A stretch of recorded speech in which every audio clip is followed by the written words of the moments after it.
Hello guys, in today's video we're going to talk about how to fix TikTok Duet delay problem. So the answer is easy, just to go to the settings and then scroll down to the apps section and then go to the search and search TikTok and then go to the storage, and here you will find this clear cache option. Click on it. Now you can go check it if it worked, and if it didn't you can try to restart your phone or turn the Wi-Fi off and on, or the Bluetooth or the airplane mode. Also you can try to clear data, but be careful. If you clear data, all the TikTok's data will be deleted. This includes all files, the settings, the accounts, the databases, etc. So be careful if you wanna clear your data.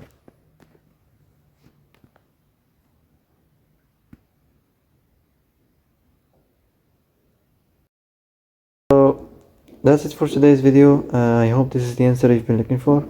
If you like this video, don't forget to like and subscribe, and see you in the next video.